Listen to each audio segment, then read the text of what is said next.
a nocturnal expedition around my room. To make the new room in which I made a nocturnal expedition more interesting, I must tell the curious reader how I had come to own it. Continually distracted from my occupations in the noisy house where I was living, I had for long been planning on finding for myself a more solitary retreat in the neighborhood, when one day, as I was glancing through a biographical article on M. Buffon, I read that this celebrated man had chosen in his gardens an isolated pavilion, which contained no other furniture than the armchair and the desk on which he wrote, nor any work other than the manuscript on which he was laboring.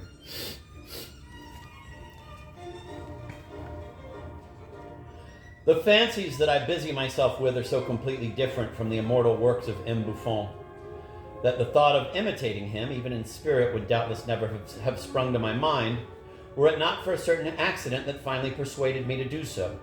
As the servant was wiping the dust off the furniture, he thought he could see a great deal of it on a pastel painting I had just finished, and wiped it so energetically with a cloth that he did indeed manage to rid it of all the dust that I had, with considerable care, arranged on it. Having flown into a rage against this man who was no longer there, and having abstained from saying anything about it to him when he returned, as usual, I immediately put my plan into action and came home with the key to a small room that I had rented on the 5th floor of a place in Rue de la Providence.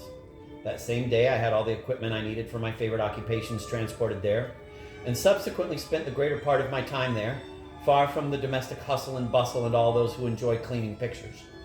Hours sped by like minutes in this isolated little spot, and more than once my theories absorbed me so much I forgot to notice it was dinner time. Oh, sweet solitude, I have known the charms with which you intoxicate your lovers. Woe betide the man who cannot go a single day in his life without feeling the torments of boredom, and who prefers, if need be, to converse with idiots rather than with himself.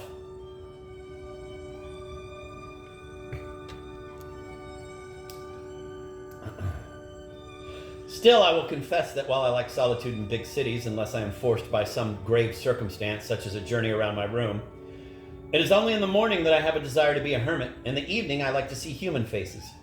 The drawbacks of social life and those of solitude thus cancel each other out, and these two modes of existence embellish each other mutually.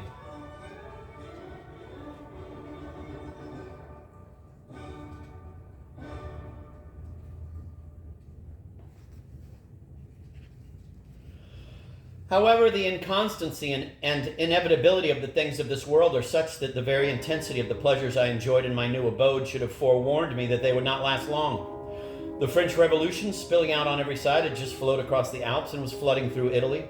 I was swept by the first wave as far as Bologna. I kept my hermitage, to which I had all my furniture moved, until happier times. For some years I had been without a native land. I learned one fine morning that I was now without a job. After a whole year spent seeing men and things that I had little liking for, and longing for men and things that I could no longer see, I returned to Turin. I had to make a decision. I left the Inn of the Good Lady, where I had at first lodged, with the intention of returning the little room to its proprietor and getting rid of my furniture.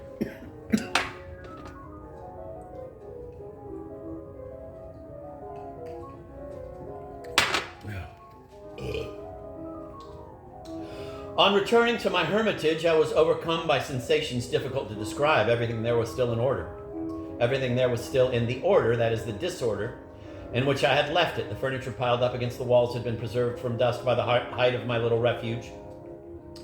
My pens were still in the dried up inkwell, and I found on the table a letter that I had begun to write. I'm still at home, I told myself, with a real feeling of satisfaction. Every object reminded me of some event in my life, and my room was swathed with memories. Instead of returning to the inn, I decided to spend the night amidst my own effects. I sent for my trunk and at the same time resolved to leave the next day, without saying goodbye to anyone or seeking their advice, abandoning myself unreservedly to Providence.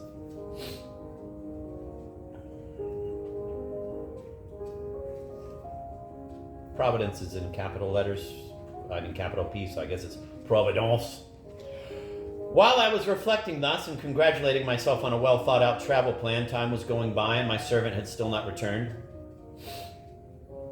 He was a man whom necessity had induced me to take into my service a few weeks previously, and of whose loyalty I had started to become suspicious.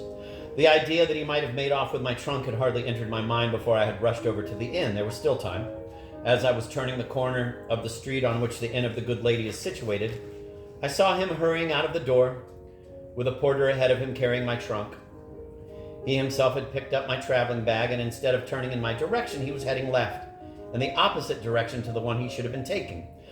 His intention was starting to become clear. I easily caught up with him, and without saying a word, walked alongside him for some time before he noticed. If you had wished to paint the expression of surprise and alarm taken to their highest degree on a human face, he would have provided a perfect model when he saw me at his side.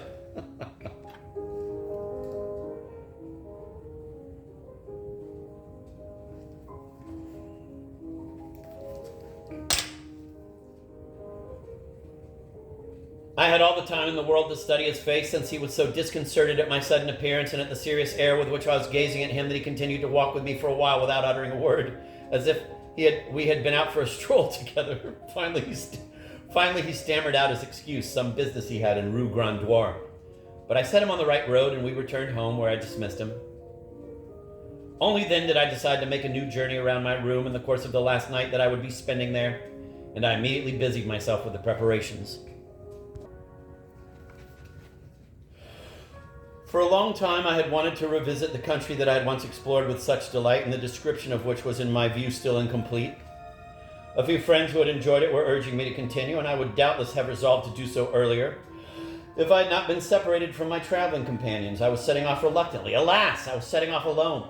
I'd be traveling without my dear Jonetti and without sweet Rosine. My first room itself had undergone the most disastrous revolution. Worse than that, it no longer existed. Its precincts were now part of a horrible, flame-blackened ruin, and all the murderous inventions of war had united to destroy it from top to bottom. The wall on which the portrait of Madame de Hotcastle the wall on which the portrait of Madame de Hotcastle had hung had been pierced by a bomb. Finally, if I hadn't been fortunate enough to have undertaken my journey before this catastrophe, today's scholars would never have known of this remarkable room. In the same way, without the observations of Hipparchus, they would be quite unaware today that there used to be an extra star in the Pleiades, which has vanished since that famous astronomer saw it. Already forced by circumstances, I had for some time abandoned my room and taken my penance elsewhere. That's no big deal, people will say, but how can I replace Jonetti and Rosine? It's just not possible. Jonetti had become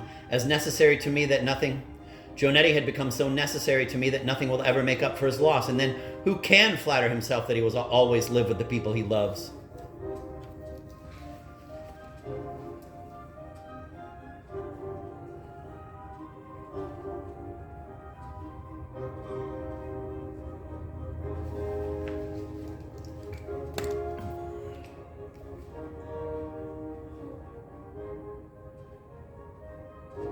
Similar to those swarms of little flies that you see spinning in the air on fine summer evenings, men meet by chance and for only a very short time.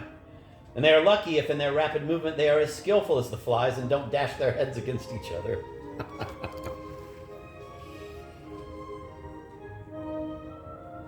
Man, that's fucked up. One evening I was going to bed. Jonetti was serving me with his ordinary zeal and even seemed somewhat more attentive. When he took the light out, I glanced at him and saw a marked deterioration in his physiognomy. But was I supposed to deduce that this was the last time that poor Jonetti would be serving me? I will not keep the reader in an uncertainty even crueler than the truth. I prefer to tell him straight out that Jonetti got married that very same night and left me the following day. But let no one accuse him of ingratitude for having left his master so abruptly. I had long known of his intention, and I had been wrong to oppose it. An official came to my home early in the morning to give me this news, and I had plenty of time before I saw Jonetti to fly into a rage and calm down again, which meant he was spared the reproaches that he was expecting. Before coming into my room, he pretended to be talking to someone while still in the corridor, to make me think he wasn't afraid. And arming himself with all the effrontery that such a kindly soul as his could muster, he presented himself with an air of determination. I immediately saw in his face everything that was transpiring in his soul, and I wasn't cross with him. The people who these days are always sniggering about the dangers of marriage have so intimidated decent folk that a newlywed man often resembles someone who has just taken a terrible tumble without hurting himself, and who is at once overcome with alarm and with satisfaction which makes him look ridiculous. So it wasn't surprising that the actions of my faithful servant should reflect the strangeness of his situation. I'm going to reread that past few sentences. I immediately saw in his face everything that was transpiring in his soul, and I wasn't cross with him.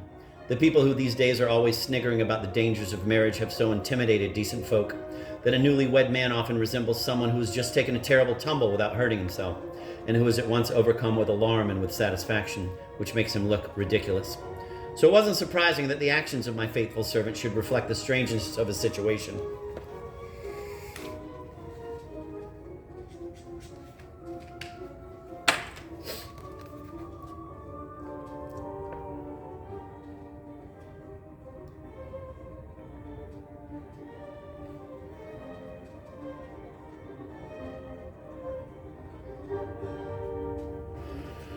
So I gather you're married, my dear Jonetti, I asked him with a laugh. He had summoned up his strength to face my wrath and now found that all his preparations had been a waste of time. He suddenly relapsed into his ordinary frame of mind and even sank a little lower. Indeed, he started to cry. What do you expect, sir? He asked me, sobbing. I've given my word, and damn it, you did just the right thing, my friend. I hope you'll be happy with your wife and especially with yourself. May you have children just like you, so we're going to have to go our separate ways. Yes, sir, we're intending to go and settle in Asti. And when do you want to leave me? At this point, Jonetti lowered his eyes, looking embarrassed, and replied a whole 2 tones lower. My wife has found a wagoner from her part of the world who's going back home with his wagon empty. He's leaving today. It would be a really good opportunity, but, well, I'll go when sir is ready, though it will be difficult to find such an opportunity again. What? So soon? I replied, a sentiment of regret and affection. A sentiment of regret and affection, mixed with a strong dose of resentment, kept me silent for a while. No, certainly, I said to him somewhat harshly. Don't let me keep you back. You can leave this very minute if that's the best thing for you. Jonetti went pale. Yes, my friend, you run after your wife. Always be as kind and honest as you've been with me. We sorted out a few things, and I bade him a sad farewell. He left. This man had served me for 15 years. An instant separated us. I've never seen him again. I was brooding over this abrupt separation as I walked up and down in my room. Rosine had followed Jonetti without him noticing. A quarter of an hour later, the door opened. Rosine came in. I saw Jonetti's hand pushing her into the room. The door closed, and I felt my heart contract. Already he won't set foot in my room, I thought. A few minutes have sufficed to estrange from one another 2 old companions who'd been together for 15 years. Oh, sad, sad condition of humanity. Never able to find a single stable object on which to set the least of its affections.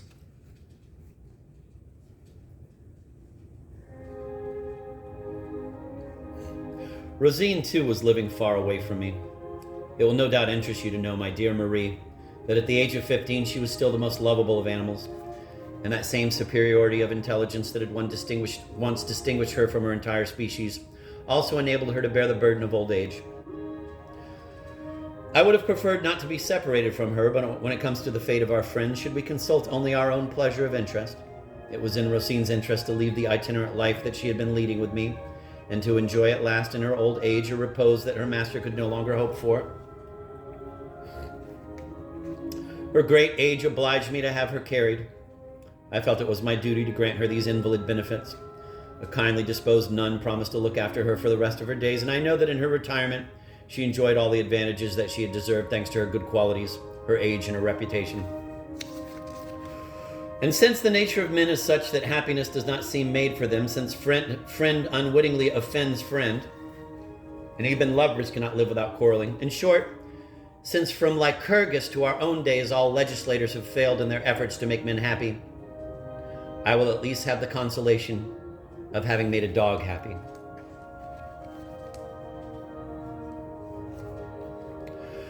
Now that I have informed my readers of the last details in the story of Jonetti and Rosine, I simply need to say a word about the soul and the beast. It is my duty to do so. Those 2 personages, the latter one in particular, will no longer be playing such an interesting role in my journey. An amiable traveler who has followed the same path as I have claims that they must be feeling tired.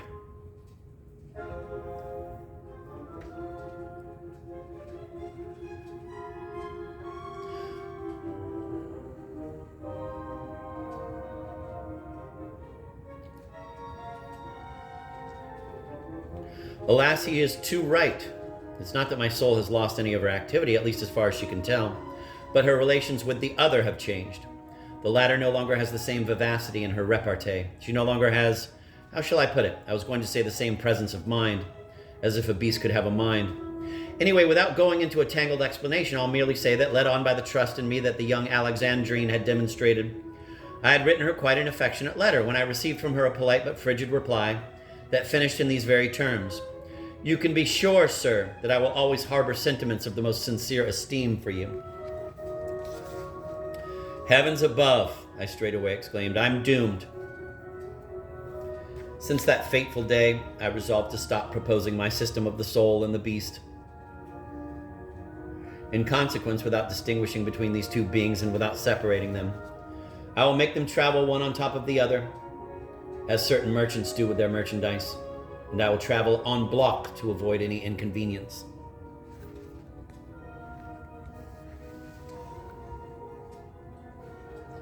There wouldn't be any point in talking about the dimensions of my new room. It is so much like the earlier that at first glance you would think it was the same. If, thanks to a precaution taken by the architect, the ceiling didn't slope towards the street, leaving the roof to face the way demanded by the laws of hydraulics so as to drain off the rain. My room gets its daylight from a single opening 2.5 feet wide and 4 feet high, raised some 6 to 7 feet above the floor. You can reach it with a small ladder.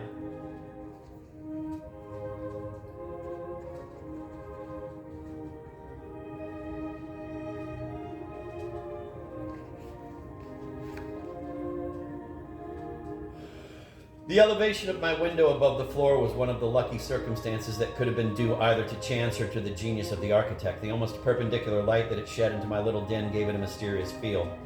The ancient temple of the Pantheon is lit in more or less the same way. Furthermore, there was no external object to distract me. Like those navigators who, lost on the vast ocean, can see nothing but sea and sky, I could see nothing but the sky in my room, and the nearest external objects on which my gaze could fall were the moon or the morning star. This gave me an immediate sense of rapport with the sky and gave my thoughts an elevated flight that they would never have had if I had chosen my lodgings on the ground floor. The window I just mentioned rose above the roof and formed the prettiest skylight. It was so far above the horizon that when the sun's first rays came to illumine it, darkness still reigned down in the street. As a result, I enjoyed one of the most beautiful vistas that anyone can imagine, but even the most beautiful vista soon wearies when you see it too often. Your eye gets used to it and you don't appreciate it anymore. The position of my window preserved me from this drawback, since I could never see the magnificent The position of my window preserved me from this drawback, since I could never see the magnificent spectacle of the Turin countryside without climbing 4 or 5 rungs on my ladder, which procured for me joys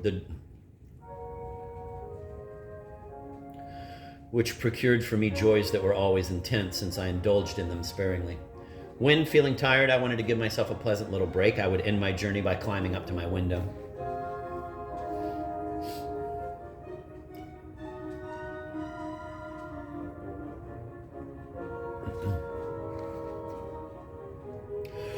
On the first rung, I could see only the sky. Soon the colossal temple of Superga came into view. The hill of Turin on which it rests gradually rose before me, covered with forests and rich vineyards, displaying its gardens and palaces proudly to the setting sun, while its simple and modest dwellings seem half hidden away in those little valleys, serving as a retreat for the wise man whose meditations they could foster. Charming hill, you have often seen me seeking out your solitary retreats and preferring your isolated paths to the brilliant thoroughfares of the capital. You have often seen me lost amid your labyrinths of verdure, attentive to the song of the dawn lark, my heart full of vague disquiet and the ardent desire to settle for good in your enchanted valleys. I salute you, charming hill. You are painted within my heart. May the dew of heaven make it, if possible, your fields more fertile and your woods more leafy. May your inhabitants enjoy their happiness in peace, and your shade be favorable and salutary to them. May finally your happy land always be a sweet refuge for true philosophy, modest science, and the sincere and hospitable friendship that I have found there.